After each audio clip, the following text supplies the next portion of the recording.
Welcome to the channel people teacher. इस video में आपको बताया जाएगा कि आप लेसन प्लानिंग कैसे करेंगे। तो बीएड थर्ड सेमेस्टर में लेसन प्लानिंग बहुत इंपॉर्टेंट रहती है। आपको 2020 लेसन प्लान जो है प्रिपेयर करने होते हैं एक पेडागोजी सब्जेक्ट के। तो आपको दो सब्जेक्ट जो है चूज़ करने होते हैं पेडागोजी के, पेडागोजी 1 एंड पेडागोजी 2। तो ये जो दो सब्जेक्ट होते हैं मेथड के, इसमें आपको 20-20 लेसन प्लान बनाने पड़ते हैं। तो 20 लेसन प्लान इसके होंगे, 20 जो है सेकंड के होंगे। इस तरह से आपको फर्स्ट पेडागोजी सब्जेक्ट जैसे आपका कॉमर्स है, तो सेकंड जो है यहाँ पे आपका इकोनॉमिक्स हो जाएगा। तो कॉमर्स के भी आपको 20 लेसन प्लान बनाने पड़ते हैं यहाँ पे, और इकोनॉमिक्स के भी आपको 20 लेसन प्लान यहाँ पे बनाने पड़ते हैं। इस तरह से आप 20 लेसन प्लान कैसे प्रिपेयर करेंगे, क्या स्ट्रैटेजी रहेगी, क्या टिप्स आपको फॉलो करनी है उन लेसन प्लानिंग के लिए, वो यहाँ पे आपको बताई जाएंगी। तो आइए देखते हैं लेसन प्लानिंग आपको स्टार्ट कैसे करनी है, क्या स्ट्रैटेजी रखनी है, क्या माइंड मेकअप रखना है अपना, वो आपको यहाँ पे बताया जाएगा। तो फर्स्टली आप सबसे पहले यहाँ पे हेडिंग लिखते हैं अपने पेज पे। तो ये जो लेसन प्लानिंग होती है वो आपको वन साइडेड लाइन और वन साइड जो है प्लेन पे वो बच्चे करेंगे जो साइंस के हैं, और साथ ही साथ अगर आप बाकी जो मेथड्स के हैं, बाकी पेडागोजी सब्जेक्ट जो हैं, उनके लिए आप बोथ साइड लाइन के पंच पेपर खरीद लेंगे, उस पे आप लेसन प्लानिंग करेंगे। तो लेसन प्लानिंग के लिए फर्स्ट हेडिंग आपकी हो जाती है पाठ योजना संख्या, यानी कि आप सबसे पहले लिखेंगे लेसन प्लान नंबर। तो जो भी नंबर होगा वो आप यहाँ पे मेंशन कर देंगे। देन आप मेंशन करेंगे ब्लैक बोर्ड एंट्रीज। तो ये जो होती हैं वो ब्लैक बोर्ड एंट्रीज होती हैं आपकी। ब्लैक बोर्ड एंट्रीज में सबसे पहली हेडिंग आ जाती है जो आप लेफ्ट हैंड साइड पे लिखेंगे, दिनांक की, डेट आप लिखेंगे यहाँ पे, और उसके बाद सब्जेक्ट आप लिखते हैं विषय, विषय लिखेंगे यहाँ पे। देन उसके नीचे आप लिखेंगे टॉपिक। तो जो आपका सब्जेक्ट रहता है, जैसे कि कॉमर्स आपका अगर सब्जेक्ट है, तो इसमें आप जो पढ़ाने जा रहे हैं उस टॉपिक को लिखेंगे, और टॉपिक को लिखने के बाद में अंडरलाइन ज़रूर करेंगे यहाँ पे। तो आप अंडरलाइन उसको ज़रूर करेंगे, जिससे कि बच्चों को पता चले कि ये आज का प्रकरण है। तो जैसे कि आप बैंक पढ़ाने जा रहे हैं कॉमर्स के अंडर में, तो बैंक लिख के और यहाँ पे जो है आप इसको अंडरलाइन कर देंगे। ये जो है एक इम्पॉर्टेंट पॉइंट यहाँ पे होता है। इसके बाद आप जो है यहाँ पे राइट हैंड साइड पे लिखेंगे कक्षा और क्लास, देन चक्र जो है पीरियड लिखेंगे आप, और उसके बाद अवधि या ड्यूरेशन जो है लिखेंगे। तो अवधि और ड्यूरेशन जो रहता है वो 35 या 45 मिनट का रहता है। इस तरह से आपकी ब्लैक बोर्ड एंट्रीज यहाँ पे कंप्लीट हो जाएंगी। इसके बाद आपकी नेक्स्ट इम्पॉर्टेंट हेडिंग आ जाती है सामान्य उद्देश्य की, जिसमें आप जर्नल ऑब्जेक्टिव्स डिस्कस करते हैं। तो ये जो जर्नल ऑब्जेक्टिव्स होते हैं वो आपके 3 पॉइंट के तो मिनिमम होने चाहिए, और मैक्सिमम आप यहाँ पे 5 पॉइंट तक रख सकते हैं जर्नल ऑब्जेक्टिव्स को। और मेनली जो है जर्नल ऑब्जेक्टिव्स जो होते हैं वो आपके डेडिकेटेड रहते हैं आपके पेडागोजी सब्जेक्ट के लिए। तो ये आप जो भी विषय पढ़ाने जा रहे हैं उससे रिलेटेड यहाँ पे जर्नल ऑब्जेक्टिव्स रहते हैं। तो ये आपके सब्जेक्ट ओरिएंटेड रहते हैं।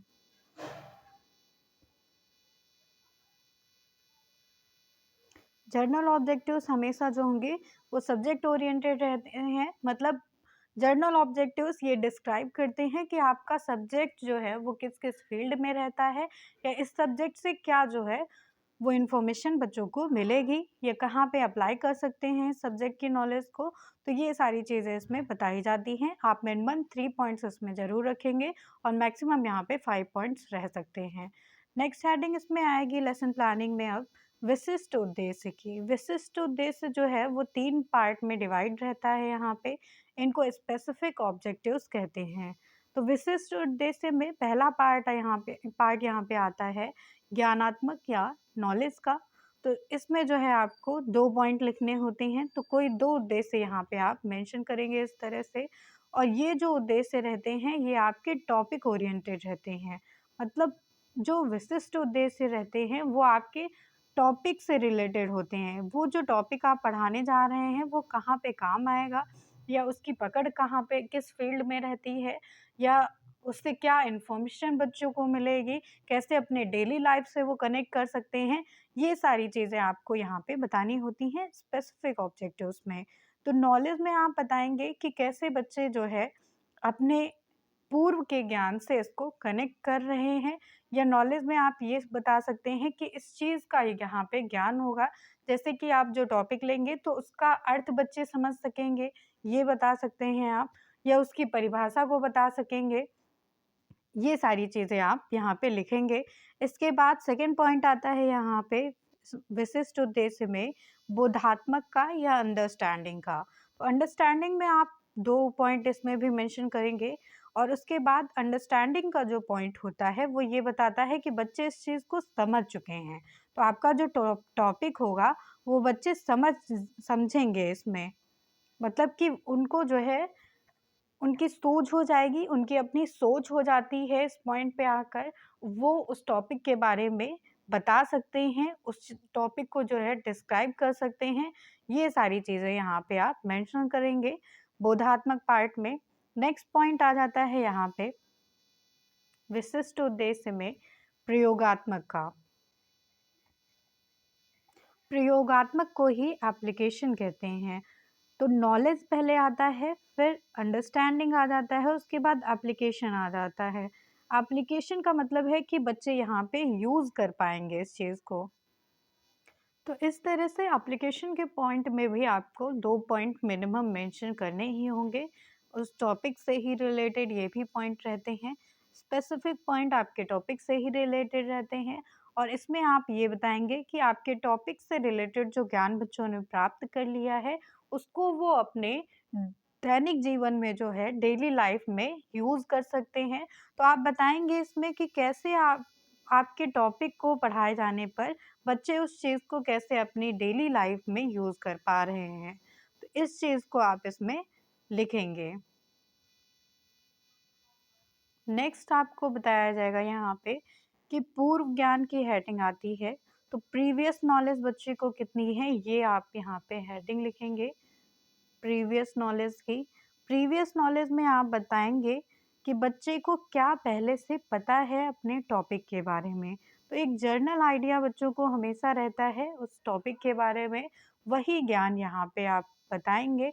जैसे आप बैंक पढ़ाने जा रहे हैं तो बच्चों को ये पता रहता है कि वो अपनी सेविंग्स को कहाँ जमा करते हैं, या अपने घर में कुछ परिस्थितियाँ ऐसी आ जाती हैं जिनके लिए लोग जो है कुछ धन को इकट्ठा करके रखते हैं, उन्हें क्या कहते हैं? तो उन्हें सेविंग्स कहते हैं।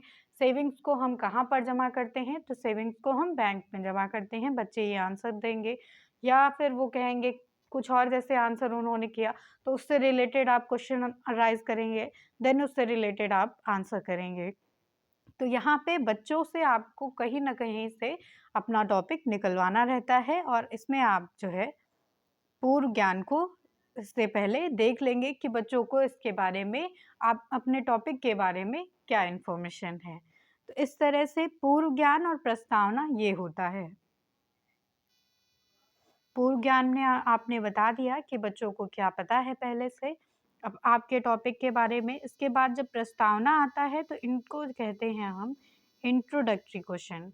इंट्रोडक्टरी क्वेश्चन होते हैं ये। प्रस्तावना इंट्रोडक्शन होता है।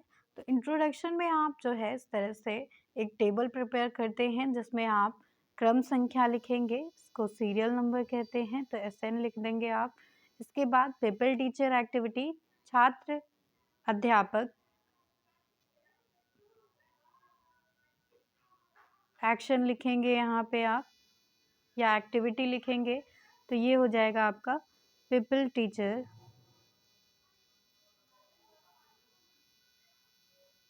एक्टिविटी। और इसके बाद आप लिखेंगे यहाँ पे स्टूडेंट एक्टिविटी।